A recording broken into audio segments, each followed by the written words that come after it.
Hello, YouTube. So, thought I'd come in here and talk today. I didn't really have a subject, so I found this tag on here on YouTube. So I'm going to try to do one of these tag videos. There are 10 questions, and I've chosen to do the one called the book tag. Now, I don't know if I'm doing this right. I think the principle is that someone's supposed to tag you and ask you to take this test kind of thing. But if I see something that looks interesting to me, I think it's okay if I just grab it and kind of run with it. So this is called the book tag. Obviously, I'm interested in books, so um, I found it interesting. So that's all it got to be. That's how I qualify. It's by being interesting. All right. It was published on February 25th, 2015. Here are the questions. One, favorite three books and why? Okay. I'll tell you, I was not raised reading books, and I'll confess to you that I was a 30-year-old man before I'd even read a full book from cover to cover, and that only because I was in prison, and there's just not a lot else to do in prison but read books. So that's my background with reading. But when I was in a pen for a period there, of course, I became an avid reader. I read a book every 2 days. So I read a lot of books in the prison library. My first attraction was these real true life crime stories. I used to read Anne Rule, or I think I read most of her books that she published, and she's published a lot of them. But in my recent life, since I got clean and all that, I've taken a new interest in books. So I'm just going to tell you the books that are my three current books, the books that I've read recently that I just loved. So, okay, so one was A Prayer for Owen Meany. This is written by John Irving. He's had a lot of successful books, but so far I haven't been able to get into any of them. It's just that one particular book. I came across it at the library, and that book, I think I read it no less than 6 times in about 2 months. So I read it over and over and over again. I just love that story, telling that story. Okay, so Prayer for Owen Meany will be the number one. Okay, the second one, this is an interesting story also. A friend of mine turned me on to this book called Come Sunday Morning. This was by Terry Hill, who happens to be a local author here. I live in San Francisco. He lives in Oakland. Of course, I didn't know any of that. I just came across his book. Someone lent it to me because he thought it was very good. But I felt so in love with that story. Now, that's the only book to date where I stayed up all night until the book was finished, even if it was something like 4 o'clock in the morning. I read that book all the way through in one sitting. So I just love that book. And if it was new, I would review it. I was just so impressed with that. But it became a series, and so no. Sometimes this happens, even if it's in a series. You can get one book, and then all the rest of them are you're judging them by that first experience. So I may never come across that experience again. I don't know. I don't know, but I just love Come Sunday Morning by Terry Hill. It's not that old. You guys should check it out. Third book, Michael Tolliver Lives. Okay, so I'm just giving you the three books that currently have impressed me.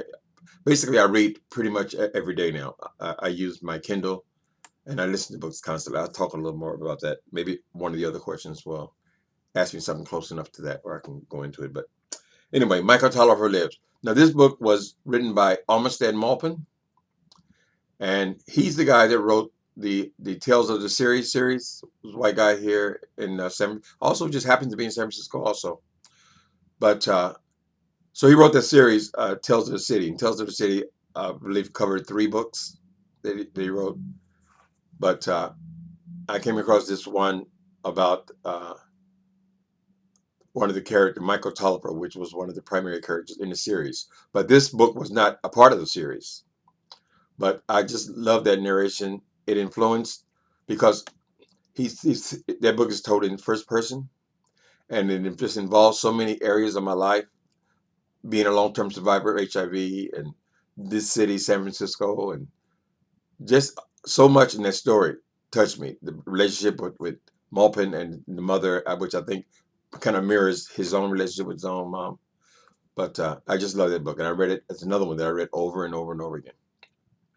Okay, so that's three. Michael Todd Will Live. That was part of the Tales of the series, but it was not part of the television show. Okay, so question number two. What is question number two? I got to move this out of the way. If you read the Bible, what two scriptures do you live by and why? Okay, so this person is obviously a Christian. Okay, so I can't go into these stories with every my answer question. No, I don't have that much time, but yeah. So I would call it a recent Christian. I would consider myself a recent Christian. This is also something that happened in the pen. So 14 years ago, I got clean from drugs, crystal meth, and 12-step programs. It simply wasn't working for me. They worked for me when I was a youngster in my 20s, but it wasn't working for me. So I became very, very interested in the Bible.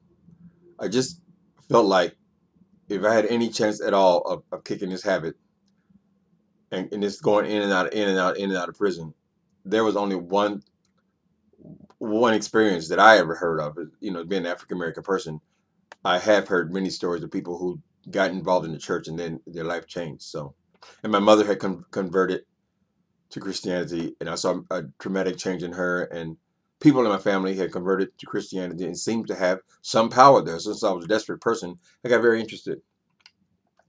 And so when I first picked up the Bible, not believing that he's going to tell me about how to get the needle out of my arm, but because I just wanted to feel closer to God. And I was a pretty desperate person.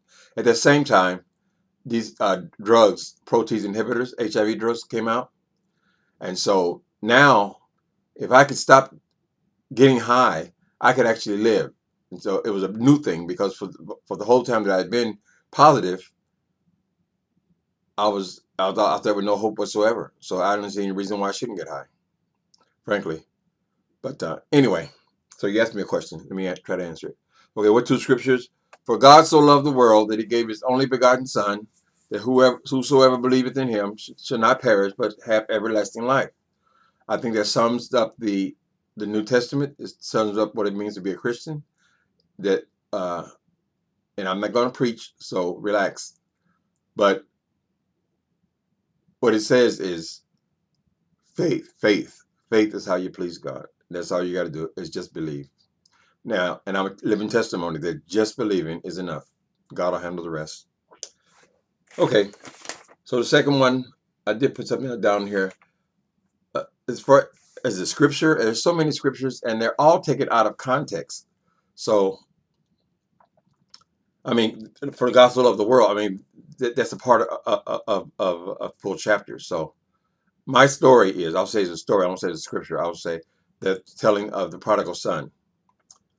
I just think that's a beautiful story. And even Christ said himself that it was not a true story. So it was a parable. So Christ spoke in parables. So sometimes even if the story is not factually true, there's truth in the story. So he's trying to communicate something to us that will go through the ages. Very brilliant.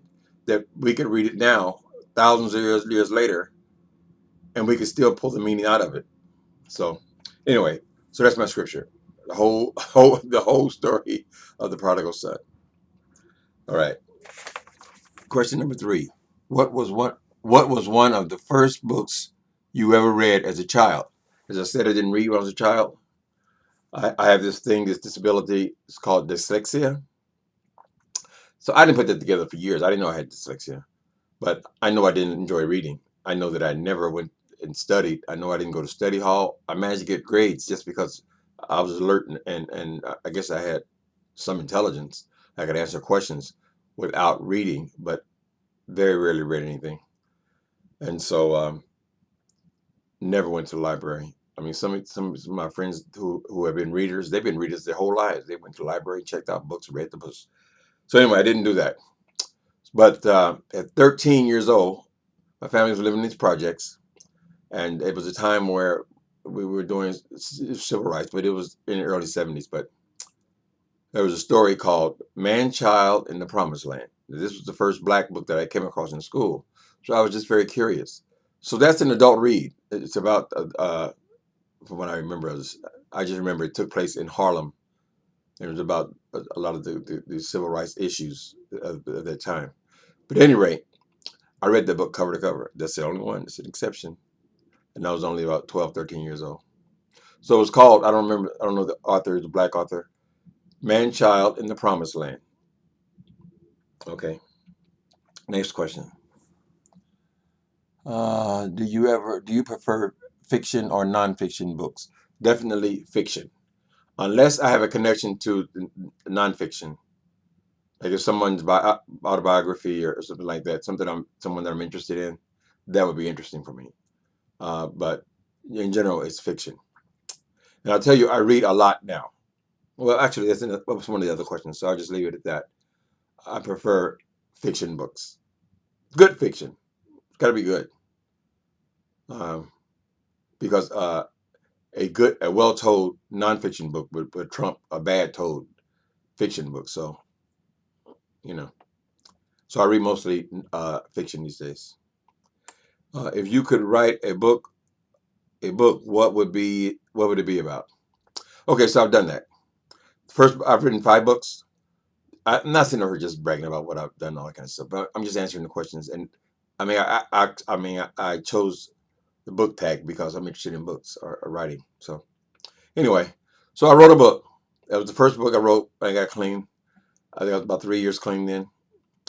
And so it's been about uh, 11 years ago. Yeah, the first one was 11 years ago. So I wrote a book. It was called Meth Monster. The title was taken from my experience with drugs, and that's kind of the primary thing. But it's a memoir, so it's really an autobiography, autobiography told in about that book was about I think 140 pages, so not a big book, but I did my best to be as honest as I possibly could with that book, and I still read it. That's one book that I'll go back to. That's my Bible. No, it's just a rehashing of the story. It's important to me. So anyway, the answer to that is did that. I wrote a book called Meth Monster, published 11 years ago, whatever that was. Okay, if you could write a book, what would it be about? We just did that. Number 6, if you could write about your life story, what would the title be and why?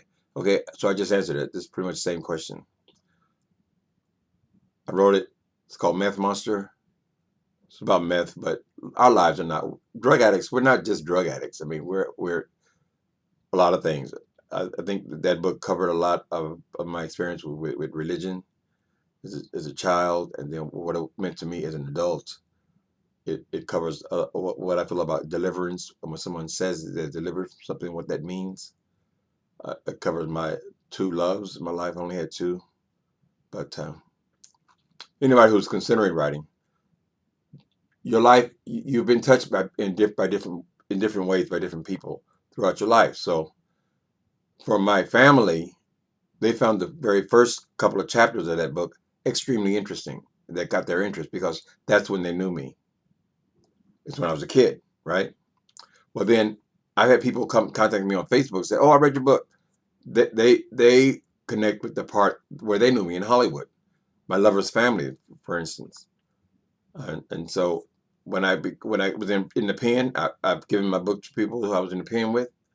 We connect in that way, so it's all together. Some people that book's gonna be too religious, and others not gonna be religious enough, and so it just depends. But it's your book. Tell your story. Just tell the truth is all I can say. Okay, you didn't ask me for all that. All right. If you could write, okay. If you could write about someone in your life, who would it, I feel like an old person because I've done these things. Okay, like I just said, I, my love story is in there. It's only one real love story. I had a couple of boyfriends in all those years, but my real love story is in there. It's a very nice story, actually. So I enjoy reading that over again. So, like that song says, if anyone should ever write my life story, oh, you'll be there. Like that. Only the important ones are going to make it. Okay. And forgive my singing. I'm not a singer. Excuse me. Have you read? Okay. Have you read the entire Bible, and how many times? This must be written by. These questions are from black folks. Oh well, we want to know about the Bible. Okay. Have you read the entire Bible, and how many times? Okay. I read the entire New Testament several times when I was in the pen. Uh, the other parts of the Bible, I'll tell you, there are many places where I got stuck. Now, my goal was to read the entire Bible, and I would make plans to read the entire Bible. So I would get through Genesis, uh, Judges. No, I get through Genesis. I did get through Leviticus. We are constantly talking about Leviticus, but Leviticus is one boring book. I mean, there's so much about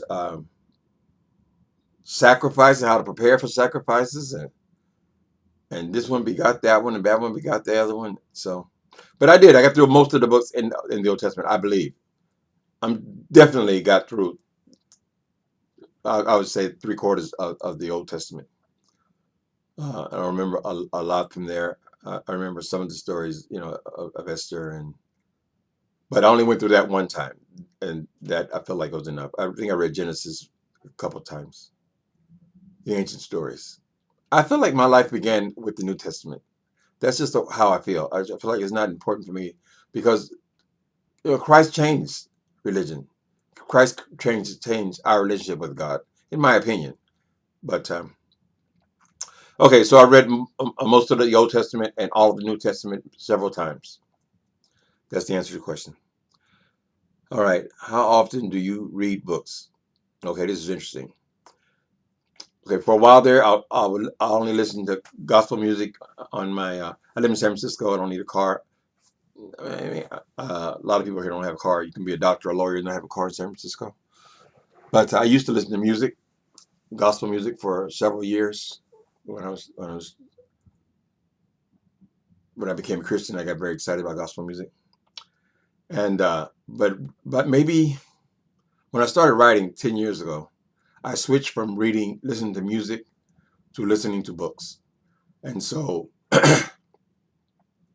the one that, because of this dyslexic thing, it's very difficult for me to hold my interest, to get through a whole book. And I've tried everything. I've had different lights over my bed.